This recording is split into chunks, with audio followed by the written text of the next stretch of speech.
So here we have the Toyota CHR 1.8 hybrid. It's the automatic gearbox as well. On a 67 plate. I'm going to start off by showing you around the outside of the car, and then we'll hop in and run through some controls on the inside. But from the outside you can see that it's a 5-door car with alloy wheels and tinted windows around the rear as well.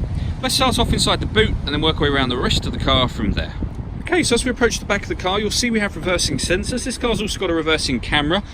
Has plenty of boot space too, along with that 60/40 split folding rear seat. Okay, so we're just going to work our way back round to the front of the car, and then we'll hop in and run through some controls on the inside. But now that we've done a full circle of it, you can see it's in fantastic condition the whole way round. Just briefly before we climb in, I think it's well worth seeing the interior from this exterior point of view. You get half leather seats. There's plenty to run through on the dashboard, so let's hop in and we'll do that right now. Okay, so now that we're inside the car, we're going to start with the dials. On the right hand side we have the speedometer and fuel gauge, and on the left hand side we have the rev counter of sorts. So that needle will tell us when the vehicle is being charged, when it's driving economically, and when it's using its engine in the power band at the top section there. There's a full video on our website that I would highly recommend checking out if you've not had a hybrid car before, and it will show exactly how hybrids work. In the middle section you can see the total miles on this car are 12,891. You can change the information that's displayed there by using buttons on the steering wheel for various different pieces of fuel economy information. You can have, as well as you may have seen, a digital readout for the speedometer, should you wish to, just there. Backing out to the steering wheel. On the right hand side we have the buttons I was using just a moment ago, beneath which we've got cruise control. We've got lane departure warning system. The cruise control is continued underneath there. And on the left hand side we have stereo controls and phone controls, including voice activation. So hit that button, ask the car to dial anyone in your contacts list, and it's able to do that for you without you having to take your phone from your bag or pocket.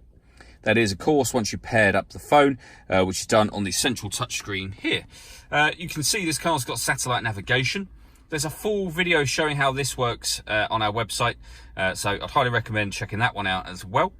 In terms of music in the car, hit that top section there, and then just down in the bottom left, and you can see all the different ways in which you can listen to either the radio or your own music. So we've got, from the top left there, AM, FM and DAB radio. If you want to listen to your own music, you can plug in an auxiliary socket. We have Bluetooth audio. The AHA one there, that is a kind of Toyota friendly app.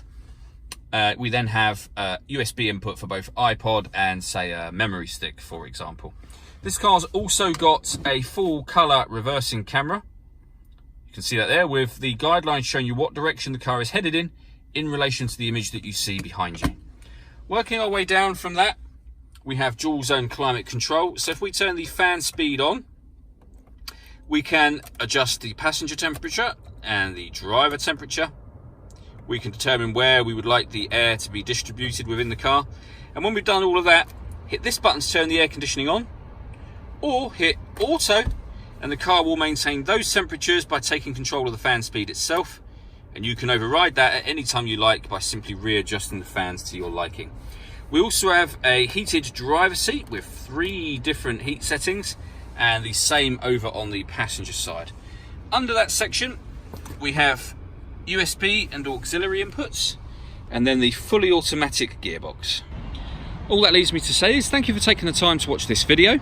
If you'd like to come and see the car in person and have a test drive, please feel free to call any of our MJA sites. We'd love to hear from you soon.